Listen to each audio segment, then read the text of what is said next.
Et on vient Nathalie a coupé le souffle. Et on vient de le voir avec Jean-Seb, justement. La Brière regorge de trésors. Et tu as raison, Laurent, Lolo, dans les sous-sols de la Brière. C'est bon, bravo. Dans les sous-sols de la Brière, on a ce bois. T'appuies sur la tête d'un noir à Vincent, intense, là. Tu peux le... d'un noir profond. Regardez ce bois. Eh bien, on appelle là ce bois le morta. C'est un bois très particulier, pas comme les autres, très difficile à travailler. Eh bien, je vous emmène à Saint-André-des-Eaux, à la rencontre d'un maître coutelier qui sublime ce bois. Un avant-goût de ce qui vous attend. Je ne vous en dis pas plus. On se retrouve juste après le reportage. Qui se douterait, en contemplant cette vaste étendue, qu'elle cache un trésor? Avant d'être un marais, le parc régional de Brière était couvert de chênes majestueux. Mais il y a des milliers d'années, suite à un glissement de terrain, la mer est entrée dans cette forêt et a enseveli les arbres. Depuis, leurs troncs dorment sous la terre de Brière.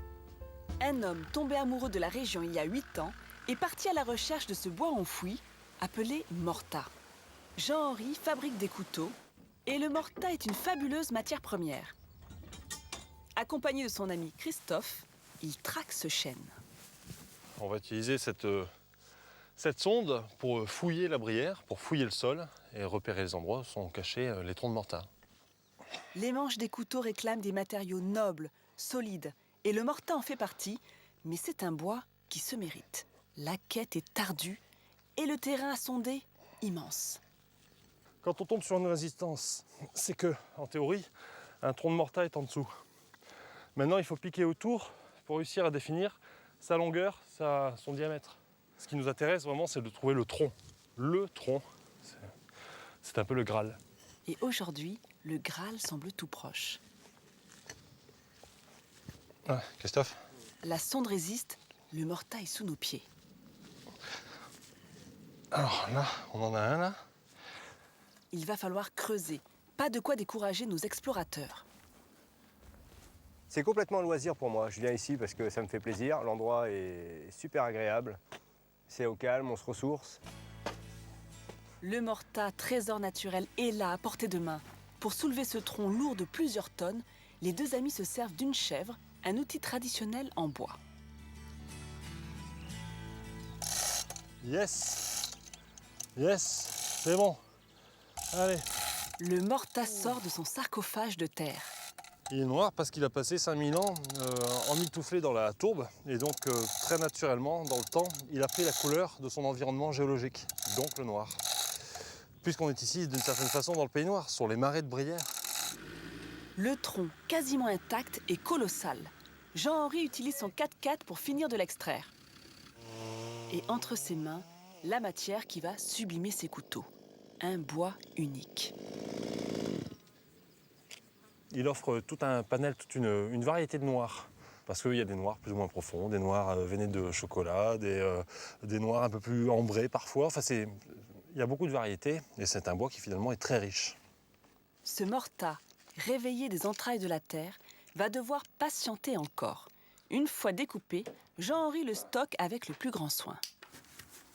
C'est-à-dire que si on le laisse sécher à l'air libre et d'une façon un peu trop violente, il y a un choc hygrométrique qui fait qu'il éclate complètement et se rend donc inutilisable. Alors que là, voilà, on le remet comme dans une espèce de cocon et on va le laisser se reposer tranquillement dans ce local pendant 3 ans. Pour orner ses couteaux, Jean-Henri doit donc prévoir du stock dans son atelier. Voici un morceau de morta déterré il y a 3 ans, l'âge idéal pour être utilisé. Le coutelier va d'abord le découper en fines plaquettes, puis l'époncer pour révéler leur veinage et leur couleur. Le morta est très difficile à travailler. Jean-Henri ne garde que le meilleur du bois. Disons que sur un tronc de morta, on n'exploitera que 20% de matière. 80% sera inutilisable, en fonction des aspérités, des fissures ou de sa porosité qui le rendrait inintéressant.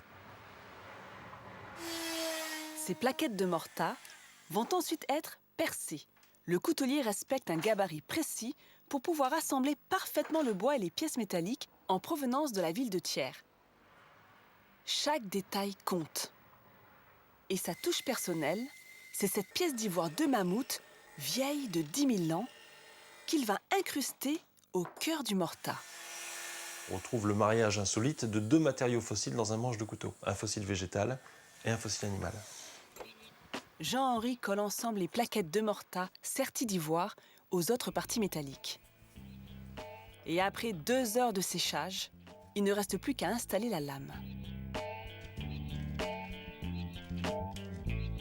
Dernier ponçage, Jean-Henri s'applique avec rigueur car les finitions sont capitales. Celui-là est fini, il va rejoindre ses petits frères, ici, dans la gamme Tradition. Le morta sublime les couteaux, bien au-delà du pari esthétique. En employant le morta, j'ai vraiment le sentiment d'avoir créé des racines que je n'avais pas ailleurs. Et donc aujourd'hui, je me sens véritablement chez moi en Brière, j'ai des amis partout, et j'ai vraiment le sentiment de rendre hommage à cette terre qui m'a si bien accueilli. 5000 ans plus tard, le morta vit toujours dans le cœur des hommes de Brière. Eh bien, je vais vous dire, mesdames, messieurs, ça mérite des applaudissements extrêmement nourris, que ce reportage et le travail que l'on vient de voir à l'instant, avoir un couteau avec un bois de 5000 ans. Raconte-nous, Nathalie, c'est de l'exception, vraiment. Oui, et c'est un reportage de Laetitia Pongy. Et c'est vrai que c'est un bois quand même de 5000 ans, hein, qui a 5000 ans. Alors vous l'avez vu travailler, il utilise cette tige métallique pour partir à la recherche de son morta. C'est une tige en inox, toute simple. Et voilà, et on sonde. Là, regardez, je suis en train de sonder. Je pense pas que je vais en trouver, mais bon, voilà, je l'essaye quand même. C'est Et du donc- mortier que tu trouves là en Oui, dessous, ça, c'est pas du exactement morta. ça. Et il peut partir une journée jusqu'à 3 jours et revenir bredouille. C'est vraiment pas évident d'en trouver. Mais Il y a des 50 000 périodes hectares en ou plus pas à sonder. Il y a des périodes où il Alors, va vaut mieux y donc aller facilement. l'automne, quand l'eau est à son plus bas niveau. D'accord.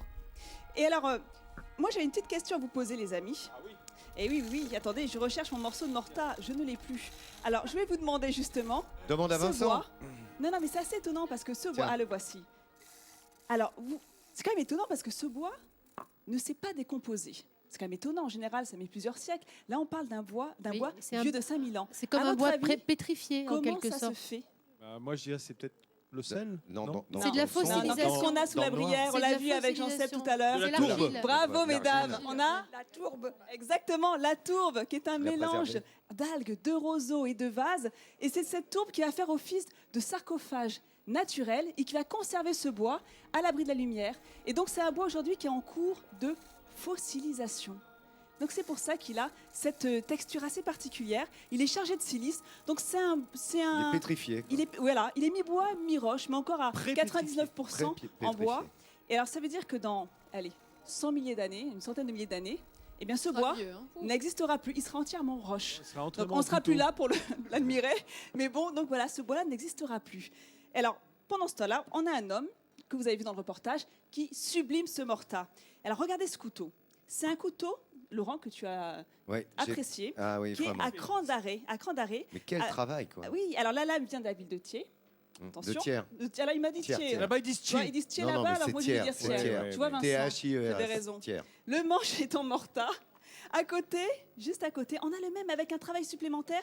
Donc, il a incrusté donc de l'ivoire de mammouth. Donc, pas de risque de braconnage, Hélène. Et donc, il y avait cette envie de mélanger du fossile végétal avec du fossile animal.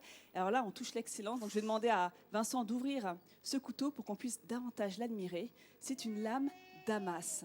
Alors, qu'est-ce Attention, que parce c'est qu'il n'est pas qu'une très lame Damas délicat, hein, ce garçon. À lui faire très attention.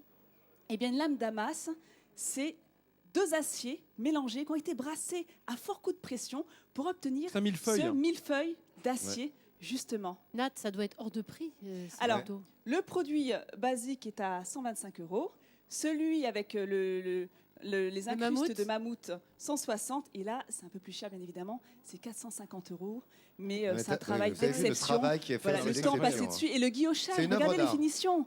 Voilà, c'est juste incroyable. Alors, juste pour finir, les amis, vous savez que la semaine dernière, on a fait gagner à Midi en France un magnifique vase fait par nos Ouais. souffleurs de verre à Rocamadour. Eh bien, cette semaine, nos artisans sont très généreux à Midi en France.